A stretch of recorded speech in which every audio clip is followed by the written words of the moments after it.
Everyone, hope everything is going well. I wanted to discuss the situation with PSA and how they dropped the ball. They totally botched the situation up with Kurt's Card Care going back to a few years ago, where I was actually in contact with Nat Turner. And ultimately, they did not crack down on this. They had a chance to do so, but they didn't. And ultimately, what this has done, it has allowed Kurt to continue to grow his business and more people are using this product. Now, some people will be like, well, what's wrong with cleaning cards? You clean your room. That was Retro Hoops Collectibles' response.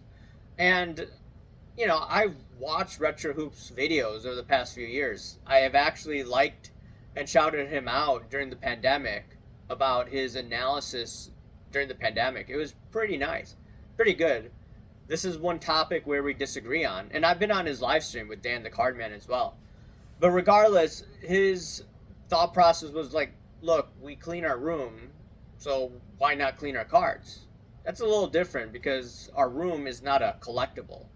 A card is a collectible.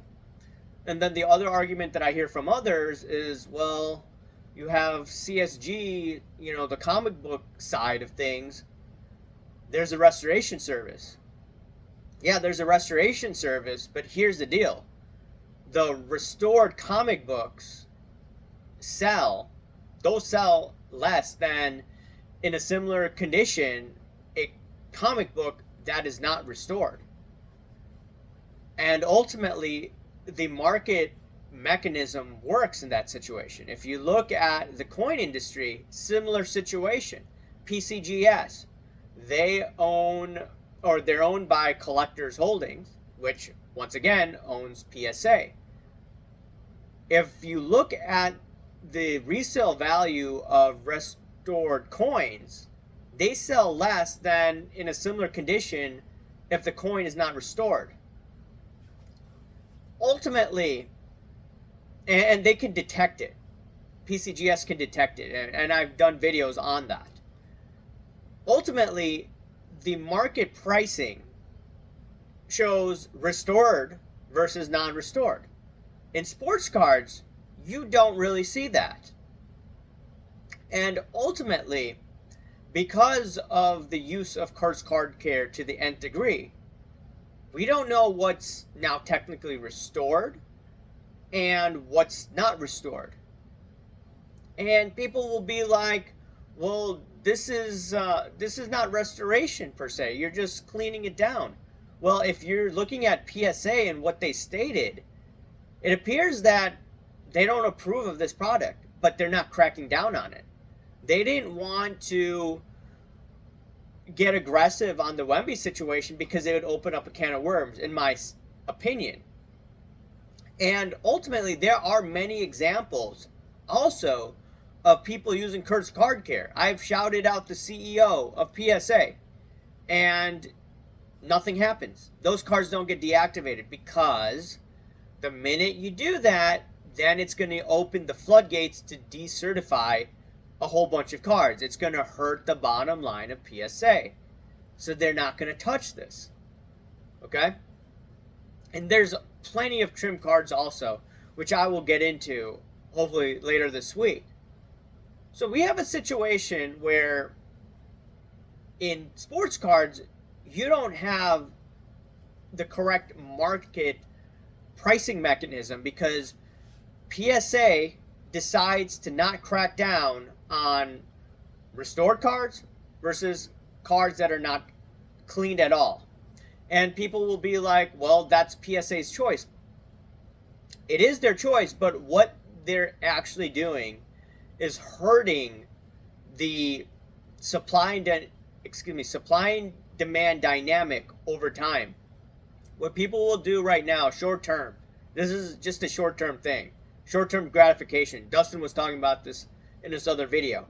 If you keep on cracking, using Kurt's Card Care, restoring these cards, getting a higher grade, what's going to end up happening? You have a higher grade of these cards and thus a higher supply of higher of higher grades, what will happen to the price of that?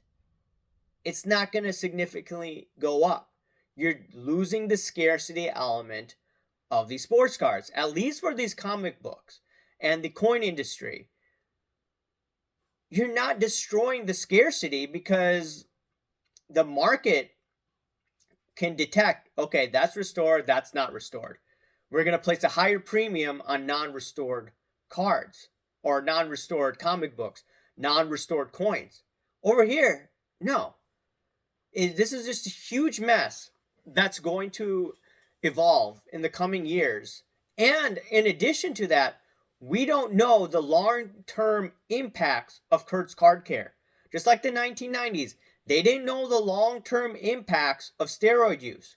What happened with Mark McGwire?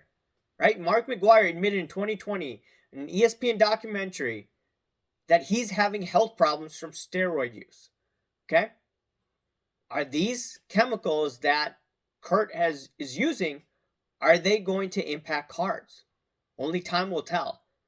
So anyone using these products, this is just a short-term gratification. The supply and demand dynamics will be destroyed.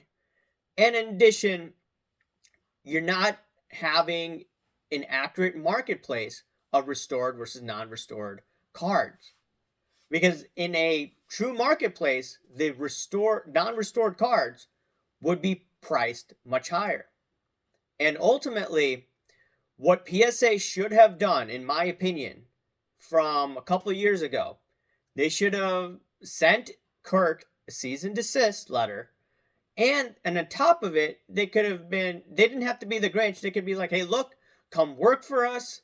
And you can help in our fraud department. You could even help with the restoration service for sports cards. Because that's the ultimate way. That's, in my opinion, the only way that could solve the situation.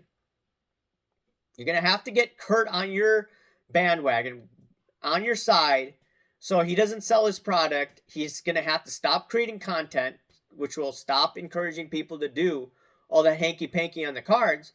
And then, okay, you give him a reasonable amount, so it's not like you're destroying him.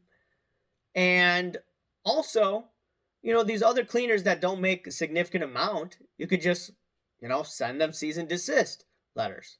They're not making their bread and butter from cleaning cards. So ultimately, you're not doing that much harm in doing that. And ultimately, PSA may not make that much money from it, but in terms of, a long-term solution for them is that, okay, you can have a market of restored versus non-restored. And then two, you could also ensure that the premiums, when you get upcharged, those upcharges will work in their favor. Because the more that you send to PSA right now in cracking these Kurt's card care, or cracking these cards using Kurt's card care, you're going to decrease the value of these cards. And ultimately, that's going to hurt PSA's pocketbooks down the road. But once again, we live in a society that just wants to grift, that wants to make the most amount of money now, but it's not about the long term. And ultimately, this is not a sprint, it's a marathon. And a lot of people have not thought this through. A lot of people just want the money now. What happens when the whole banking system collapses because of the commercial real estate market blowing up? Is Kurt's card care going to give you that extra dough when everyone's doing it? It's not like one or two people are using Kurt's card care. And don't forget trimming at all. So ultimately, I find this to be quite ridiculous. A lot of people don't agree with me, but you're looking at it from a short-term perspective. You're not looking at the long-term ramifications. And if you look at the long-term ramifications of this, it's not positive, in my opinion. Anyways, let me know what you think, and I'll talk to you later. See ya. Bye.